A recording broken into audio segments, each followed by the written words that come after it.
Well, welcome everyone. This is Devin Murray again with Attract More Families and another one of our master classes today. Today we're going to be talking about lifetime customer value. As always, I'll ask that you hold your questions until the end, and then we will go ahead and I'll answer all your questions and I'll stay on until we get everything done. So let's just kind of get into this. It's top of the hour, so let's kind of dig in. Looks like I'm seeing a lot of people already here.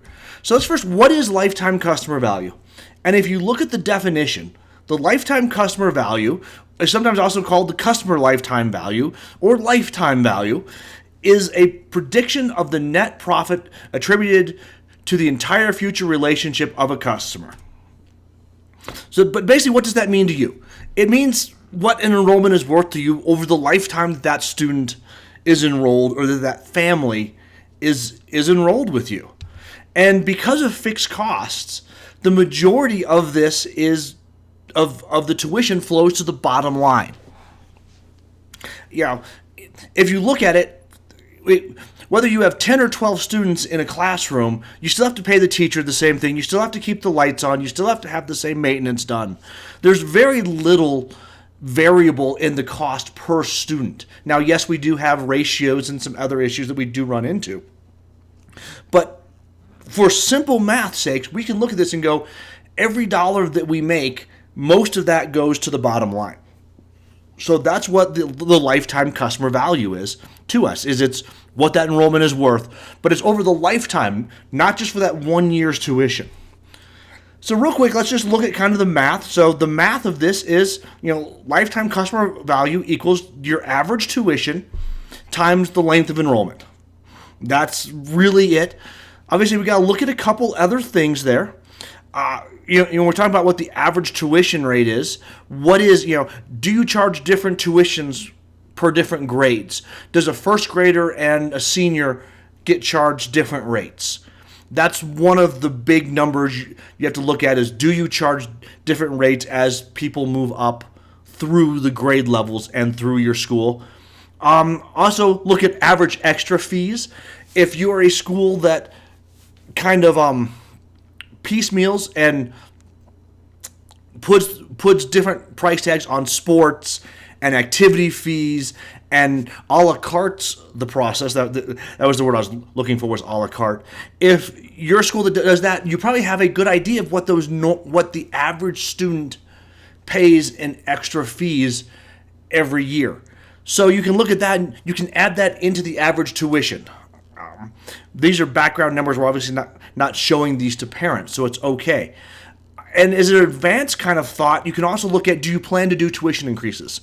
Do you increase tuition, 2 to 5% every year? If so, go ahead and factor that into what your average tuition is going to be over the lifetime of a student. So if a student is going to be with you for 4 years, you can look at this and go, okay, they're here for 4 years, it's $10,000. This year, it's 2% more than next year, 2% on top of that again, and then 2% more for their senior year. When we look at the average length of enrollment, this is, again, pretty easy to do. When do children enroll?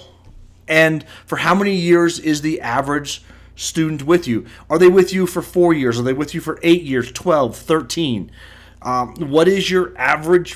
When do they come in? What grades do you serve? And also, what is your retention rate? And realize it is not 100%. You're going to obviously lose a certain amount of people through attrition, either because they move, the family runs into some hard times, and sometimes it's just not a fit as children grow older, or maybe there's a different option which works better for them. That's okay. So just know that your retention rate is not 100%, but it should be, but it's generally something fairly high, because generally once we get students enrolled, they do tend to stay with us. But what is that number? All right, so let's just kind of look at a couple real quick examples here, just to make it all kind of come together. So if your average tuition is $10,000 and you're a 4-year school, it means your lifetime customer value is 10,000 times 4, or $40,000.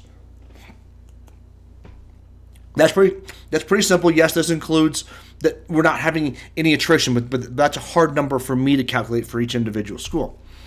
Let's kind of up the number a little bit. Let's say you're a $15,000 a year tuition school for 4 years. That then makes it $60,000 a year. So the lifetime customer value of one student is $60,000. That's a good number to keep in mind.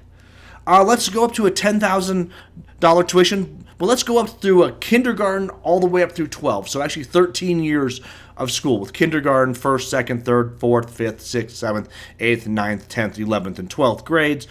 Then what you're looking at is for one student, the lifetime customer value of that one student, if you have a $10,000 tuition, very simply is $130,000.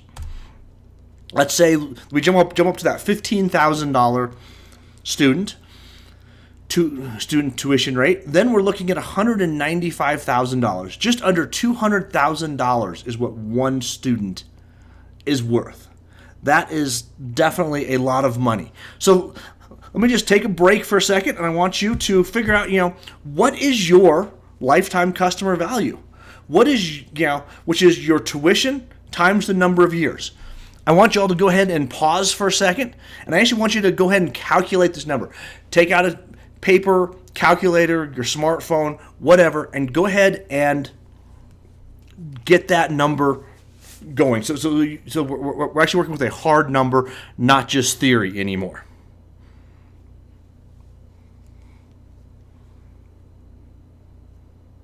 So you're doing this, right? You're actually doing the exercise, right? All right. I'm going to pause for about another 30, 40 seconds here to give you time to calculate all this out with just rough numbers.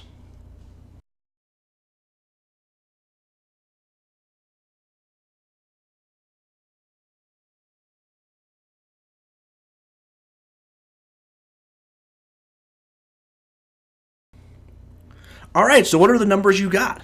That's a pretty substantial, pretty interesting number, isn't it, when you actually sit down and look at it? So let me ask you a question. What are you willing to invest to make $100,000, $150,000, $200,000? Right? Whatever your number is, how much are you willing to invest to get that back? Are you willing to invest $10,000 to make $100,000 or $200,000? Right. So now we're going to take this whole concept even a step further. And this is what's known as a table exercise. And it's essentially, what are you leaving on the table by not filling your school, by not putting forth the effort and investing in getting new students into your school? And basically, the simple math for this is what you're leaving on the table is your lifetime customer values multiplied by the number of open enrollments that you have in your school. So let's just look at a quick example here. Let's look at that $195,000 student, that $15,000 a year times the 12 years. If you have 10 open slots, you're leaving $1,950,000 on the table. Just under $2 million you're leaving on the table. And what could your school do with an extra $2 million in the budget? Textbooks, teachers pay, improved facilities, scholarships. Yeah, who here doesn't want to be able to pay their teachers more? Or is there anyone here who would like to be able to improve the facility or add scholarships to help those needy students in your community who could truly benefit from you? That's a lot of money. And that's just from 10 open slots. How much are you leaving out there? But now let's step this back a second. Let's go back to the lowest number we came up with, which is if your lifetime customer value is only $40,000. So you have 10 slots open. This is not an outrageously number, but it makes my math simple. That's still $400,000 that you're leaving on the table by not filling all those schools and not investing in getting your school full and getting those extra enrollments. Think what $400,000 does for textbooks and scholarships and teacher pay. Think how much that can increase the bottom line and allow you to do what you want to with your school. So let's take a second again and let's have you calculate. What are you actually leaving on the table? Let's not just run the numbers in theory here. Let's actually run the actual numbers again.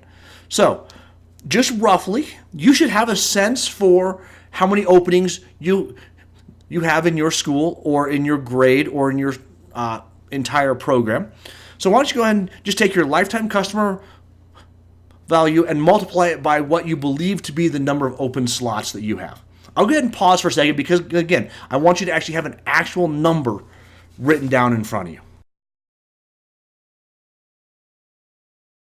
Make sure you do it. Yes, I'm seeing a couple questions there. If you're not 100% sure, just kind of go ahead and guess. Look around at the different classrooms mentally in your head and go, oh yeah, this classroom or this grade could handle 2-3 more students. This one could handle 4 or 5 more students. Just do a rough estimate. Again, I just want you to have an actual number in front of you.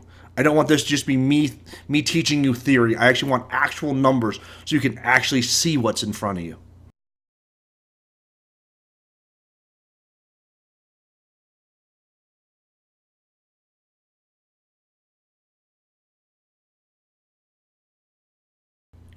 Okay, so now what are your numbers? Go ahead and in the sidebar, go ahead and tell me what your numbers are. Just real quick, I just like to say, those are some real good numbers. Good, not quite sure yet. Jim, that is, that's kind of a little bit scary, isn't it? All right, so we're going to kind of keep going here. Keep entering those numbers.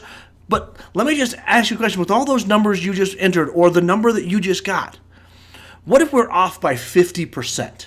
My math is completely wrong, and we can still only get, instead of 1.95 million, we can only get $1 million, or say only $200,000. Is that still a number that could make a difference in your school? Yes, absolutely. That's a huge difference.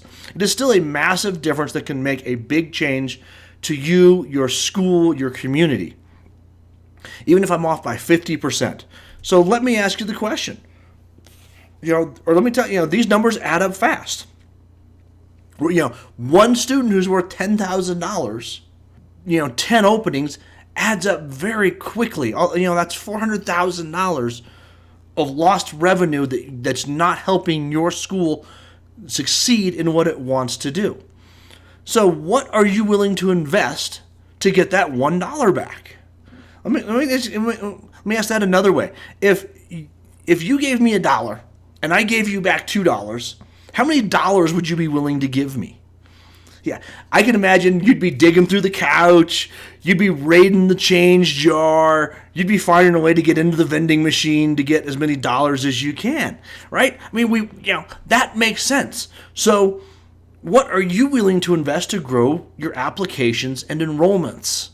What are you willing to invest to get $40,000, $400,000, $2 million?